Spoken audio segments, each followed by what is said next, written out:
Hello बच्चों, आज हम आर डी शर्मा के कुछ इम्पोर्टेंट क्वेश्चन करेंगे रियल नंबर्स के। ओके, हमारा क्वेश्चन है इफ़ 2 की पावर 3 इंटू 3 की power a into b into 7 is the prime factor. बहुत इंपॉर्टेंट क्वेश्चन है बेटा, ध्यान से देखना। Is the prime factor of 2520 then 5a plus 2b equal to हमारा क्या होगा। देखो बेटा, क्वेश्चंस को कैसे करते हैं, सॉल्यूशन देखो इसका। पहले 2520 के फैक्टर करो। ओके, तो 2 1 ज़ा 2, 2 2 ज़ा 4, 2 6 ज़ा 12 0, 2 6 ज़ा 12, 3 ज़ा 0, 2 3 ज़ा 6, 2 1 ज़ा 2, 2 5 ज़ा 10, फिर 3 1 ज़ा 3 0 5, फिर 3 3 ज़ा 9, 3 5 ज़ा 15, 5 7 ज़ा 7 1 ज़ा। इसके फैक्टर क्या हो गए, 2 into 2 into 2 into 3 into 3 into 5 into 7। बहुत इंपॉर्टेंट क्वेश्चन है बेटा, ध्यान से देखना। 2 की पावर 3, 3 की पावर 2 इंटू 5 की पावर 1 इंटू 7। हमारा क्या हो गया इक्वेशन, हमें फैक्टर करके हमारा आया है दिस, एंड इसमें जो प्राइम फैक्टर्स हैं वो क्या दिया है, 2 की पावर 3 इंटू 3 की power a into B into 7। आप देखो, कंपेयर करो इधर 3 की पावर 2 और 3 की पावर a, तो a की वैल्यू कितनी हो गई 2, 3 की पावर 2 इक्वल टू 3 की पावर a, बेस सेम है तो a की वैल्यू 2 हो गई। b की वैल्यू निकालो बेटा, b की वैल्यू आपकी क्या हो जाएगी, b की वैल्यू होगी इसमें 5। ओके, अब वैल्यू पुट करो, आपकी इक्वेशन दे रखी है 5a प्लस 2b, b की वैल्यू दिस वन, कंपेयर कर रहे हैं हम दोनों तरफ, तो 5a की वैल्यू 2 प्लस 2 इंटू 5। बहुत इंपॉर्टेंट क्वेश्चन है बेटा। 5 2 ज़ा 10, 2 5 ज़ा 10, तो कितना आंसर हो गया 20। ठीक है, नेक्स्ट क्वेश्चन देखो।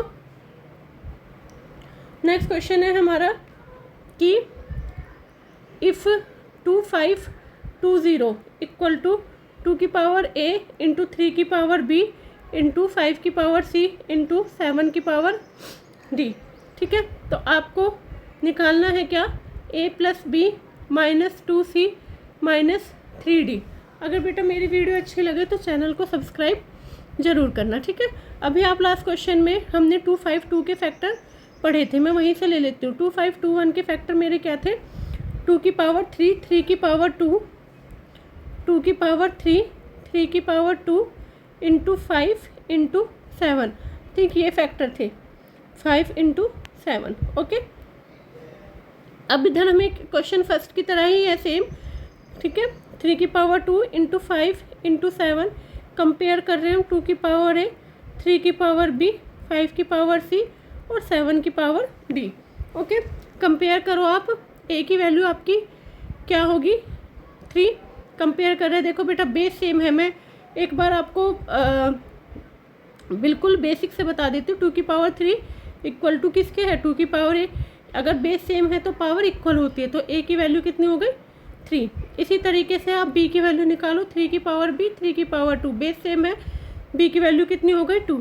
इसी तरीके से आप ये वाली वैल्यू निकालो, 5 की पावर c इक्वल टू 5, तो c की 5 की पावर c इक्वल टू 5, तो यहाँ 1 हो गई पावर, तो c की वैल्यू हमारी कितनी हो गई 1। और d की वैल्यू इधर आप कंपेयर करो, 7 की पावर 1 इक्वल टू 7 की पावर d, तो d की वैल्यू कितनी हो गई आपकी कंपेयर करने से 1, तो a3 b2 c1 d1। अब आप इसमें वैल्यू पुट करो, हमें निकालना है a plus b minus 2c minus 3d, तो a की वैल्यू कितनी हो गई 3, b की value 2 minus 2 into 1 minus 3 into 1, 3 2 ज़ा 5 माइनस 2 माइनस 3, तो 5 माइनस 5 इक्वल टू 0। ये आपका आंसर है। दोनों क्वेश्चन बहुत इंपॉर्टेंट है बेटा, एक बार फिर से आपको समझा देती हूँ कि हमें क्वेश्चन दे रखा है। फर्स्ट क्वेश्चन में हमें इस तरीके से दिया था, हमें 5a प्लस 2b की वैल्यू पूछी थी। पहले हमने 2520 के फैक्टर करे, फैक्टर करने के बाद हमारा 2 की पावर 3, 3 की पावर 2, 5 की पावर 1 और 7 आया। दोनों को हमने एक दूसरे के इक्वल रख दिया। इक्वल रखने पे अगर बेस सेम है तो पावर इक्वल होती है, तो a की वैल्यू हमारी कितनी हो गई 2, b की वैल्यू हो गई हमारी 5, तो 5a प्लस 2b हमने वैल्यू पुट करी, ये हमारा आंसर हो गया। नेक्स्ट क्वेश्चन है, बहुत इंपॉर्टेंट है, बोर्ड में बहुत पूछे जाते हैं, 25 बोर्ड में भी और कॉम्पिटिटिव एग्जाम में भी। 2 5 2 0 2 की पावर 8 3 की पावर b 5 की पावर c 7 की पावर d। पहले हमने फैक्टर करे क्वेश्चन नंबर 1 की तरह। फैक्टर करने के बाद हमने कंपेयर कर दिया। कंपेयर करने के बाद बेस सेम है तो a की वैल्यू निकाल ली, b की निकाली, c की और d की। फिर वापस हमने इस इक्वेशन में वैल्यू पुट कर दी। ठीक है, आई थिंक बेटा समझ में आ गया होगा। रियल नंबर्स क्लास 10 के रियल नंबर्स के इंपॉर्टेंट क्वेश्चन है। थैंक यू बच्चों।